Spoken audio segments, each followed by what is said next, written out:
So I grew up in Chicago, and my whole life I heard about Disco Demolition. Disco Demolition was an event. It was a doubleheader White Sox game that was 98 cents to get into the game for the White Sox. That is the most boomer thing ever, to have a baseball game be 98 cents. And it was led by Steve Dahl, who was mad that he got let go at the radio station, I believe it was WDAI, that became Disco. So then I believe he went to 97.9 The Loop and was mad that he got let go. So he did a riot where you would bring disco records and they would blow them up. And that's all it was. It was just a bunch of, crazy kids in their 20s in the 70s partying, blowing up records. My uncle, who is the most unracist, unhomophobic, unxenophobic, untransphobic person, was at that event. And he left right before the madness began, and then the security guards would not let him back in.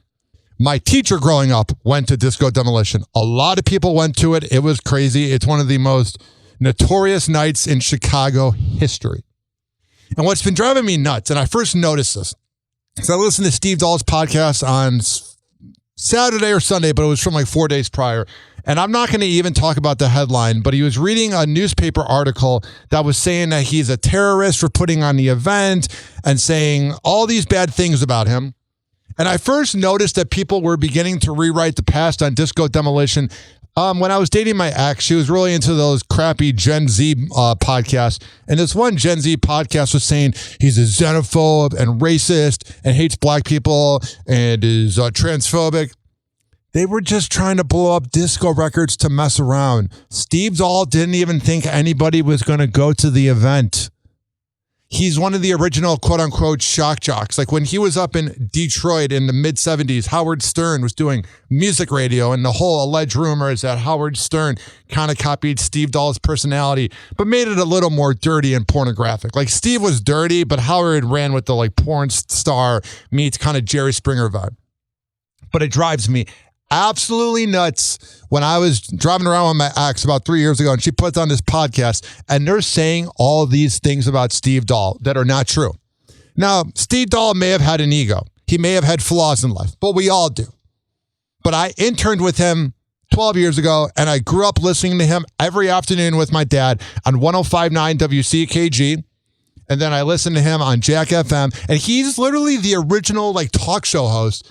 And then he's one of the original podcasters, because after he got let go at Jack FM, he started like the first pay podcast. And he makes great money from it. And he's got wonderful grandkids and a wonderful wife, Janet, who's a very lovely person inside and out. He's got an amazing life.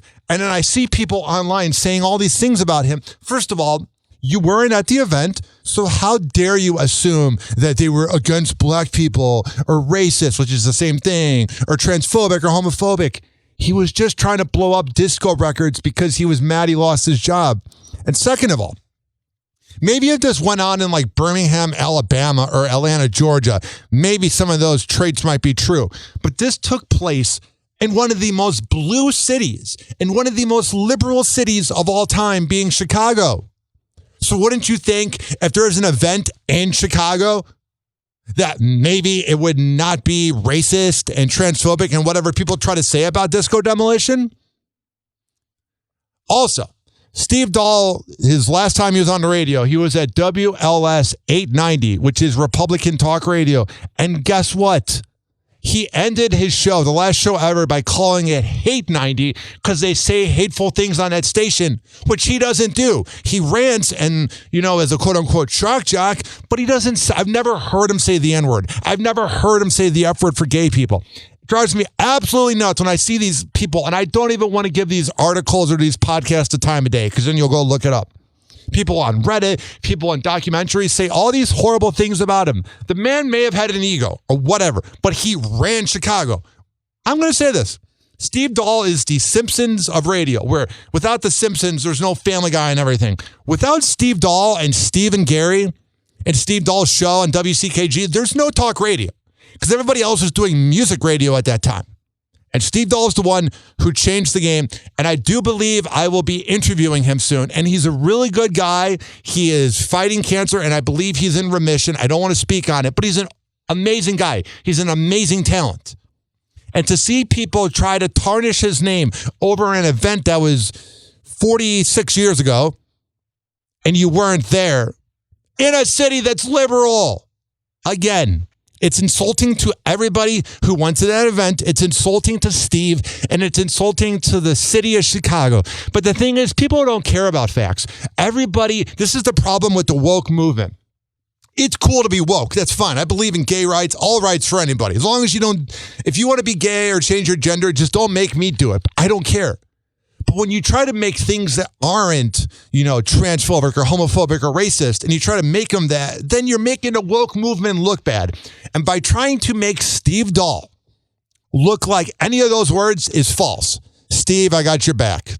You're literally the greatest Chicago talk show host of all time. Without you, there's no Howard Stern. Without you, there's none of the other shows that were in Chicago. You are the OG. You are the GOAT.